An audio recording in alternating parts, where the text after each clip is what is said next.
साधना की शुरुआत कैसे की जाती है? साधना और साधक दोनों ही एक दूसरे के पर्यायवाची हैं। साधकों का बस यही एक मार्ग है, उनकी पूरी लाइफ का। साधक का पूरा जीवन साधना करने और खुद को विकसित करने में ही पूरा जीवन व्यतीत हो जाता है। और कौन नहीं है साधक? आप सभी, हर मानव साधक ही हैं और हम अपनी अपनी योग्यता अनुसार ही प्राप्तियां भी प्राप्त करते हैं। साधना कौन नहीं करता? हर प्राणी अपने ढंग से साधनारत है। केवल माला ले मंत्र जपने को ही साधना नहीं कहते। जब से ये ब्रह्मांड अस्तित्व में आया है, हमारी आत्माएं निरंतर साधना पथ पर अग्रसर हैं। ना जाने कितने और किस किस प्रकार के शरीर धारण किए हैं हम लोगों ने। हमारी आत्माएं अनंत अनंत लोकों, अनंत ग्रहों से गुजरते हुए ज्ञान की प्राप्ति के लिए निरंतर अग्रसर रहती हैं। यह एक लंबी यात्रा है, नर से नारायण बनने की।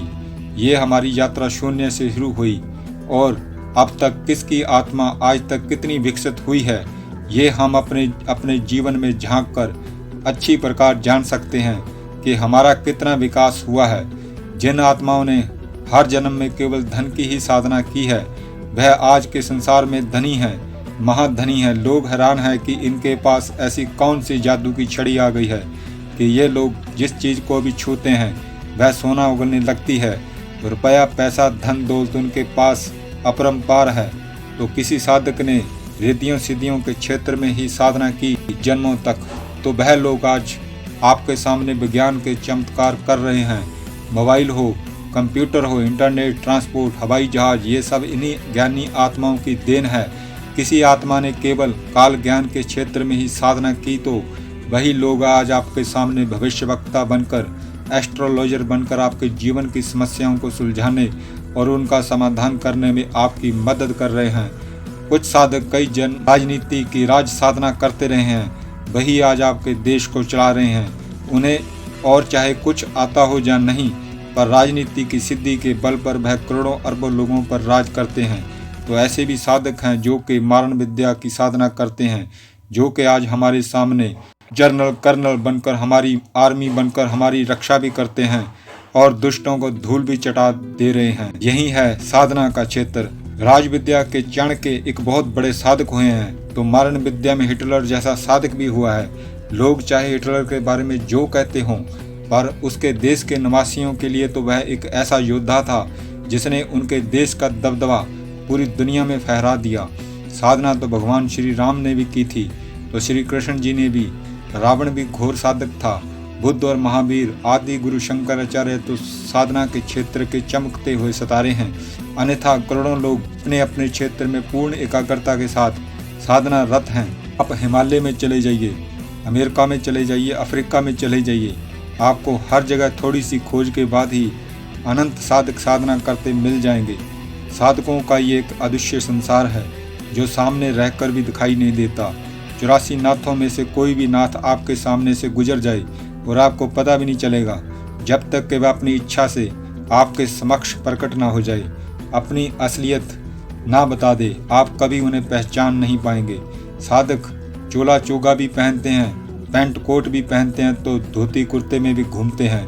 कोई ऐसी ड्रेस नहीं कि आप सोचें कि साधक तो ऐसे ही कपड़े पहनते हैं, जहाँ फिर माथे पर बड़े बड़े तिलक लगाकर ही घूमते हैं, जहाँ तरह तरह की मालाएं पहनकर घूमते हैं। ये सब तो बहुत ही बेसिक लेवल के साधक ही इस तरह का पहनावा पहनते हैं। अन्यथा एक साधक लाइफस्टाइल तो आपकी कल्पना से भी आगे का होता है। हम बात कर रहे हैं साधना कैसे शुरू की जाए, तो पहले ये जान लो कि आपके इष्ट कौन हैं। आपके इष्ट वही होते हैं जिनको आप तब याद करते हो जब आप बेहद घोर संकटों में होते हो। हर तरफ से मदद मांग ली पर कहीं से भी मदद नहीं मिली और अंत में आप किसी एक पर ही जाकर टिक जाते हो कि अब तेरी जो इच्छा हो, मेरे जीवन में आगे क्या होगा ये तेरे ही हाथों में है। जहाँ फिर जब आप बेहद प्रसन्न होते हो तब आपको उनकी याद आती है। उनके सिवा और किसी में आपका मन नहीं लगता। बस वही आपके इष्ट हैं, उन्हीं के साथ अपने मन के तार जोड़ दो, उनका ही मंत्र जप करो, उनका ही ध्यान लगाओ। एक समय आएगा जब आपको गुरु भी आपको प्राप्त हो जाएंगे। गुरु कौन है? जो कि आपके इष्ट को जानता है और यह भी कि आप किस प्रकार से अपने इष्ट तक पहुंचोगे। और यहीं से दीक्षा की शुरुआत हो जाती है। गुरु गूढ़ तरीके से आपको दीक्षा देकर आप पर शक्तिपात करता है, जिससे आपके अंदर के गुप्त मार्ग खुलने लग जाते हैं। जिससे आप इष्ट अपने इष्ट की ओर यात्रा प्रारंभ कर देते हैं। और यहीं पर आपको गुरु कुछ विशेष मंत्र प्रदान करता है, कुछ विधियां करने के लिए कहता है, जिससे आपको वह बल और शक्तियां प्राप्त होने लगती हैं, जिसके दम पर आप साधना मार्ग के बीच आने वाली बाधाओं से निपटते हैं। ये ठीक उसी प्रकार है जैसे आपने कार चलाना सीखना है।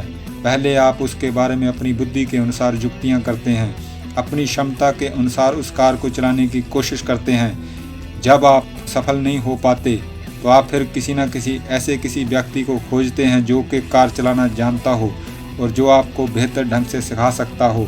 आप खुद भी उसे खोज सकते हो।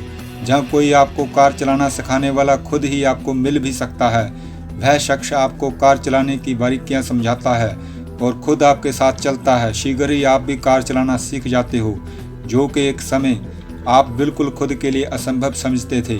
ठीक ही ऐसे ही साधना के क्षेत्र में भी होता है। आपके और आपके इष्ट के बीच में गुरु भी वह शख्स होते हैं जो आपको आपके इष्ट का साक्षात्कार करवाते हैं, इष्ट के साथ वार्तालाप करना सिखाते हैं, इष्ट लोक में सूक्ष्म शरीर के द्वारा किस प्रकार से जाया जाए इसके बारे में साधक को ज्ञान देते हैं।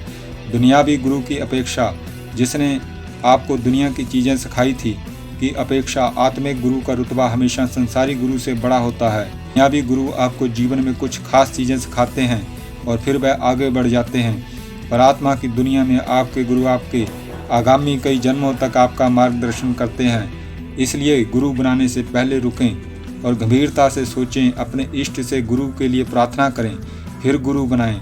गुरु से भी गलतियां हो जाती हैं, ऐसे में उनकी अवहेलना या आलोचना नहीं करनी चाहिए। गुरु शिष्य संबंध सबसे बड़े संबंध होते हैं। अप डाउन तो चलता ही रहता है। गुरु गोरखनाथ के गुरु मच्छिंद्र नाथ जी ना जाने कितनी बार गलतियां कर गए, पर गुरु गोरखनाथ ने कभी भी अपने गुरु मच्छिंद्र नाथ का साथ नहीं छोड़ा, ना ही उनके बारे में कुछ भी अपशब्द बोले। तो गुरु मच्छिंद्र नाथ जी ने भी फिर अपने शिष्य गुरु गोरखनाथ को ब्रह्मांड के किसी भी ज्ञान को देने में कमी नहीं की, जिस कारण आज भी तीनों लोक में गुरु गोरखनाथ जी के नाम का डंका बजता है। और गुरु गोरखनाथ जी अजय साधक हैं और मेरी कामना भी यही है कि आप भी अच्छे साधक बने, अजय बने, आप अपने गुरु के नाम से जाने जाएं और आपके गुरु आपके नाम से जाने जाएं। बस इसे ही बोलते हैं साधना पथ। इस तरह से ही साधना के मार्ग में शुरुआत की जाती है।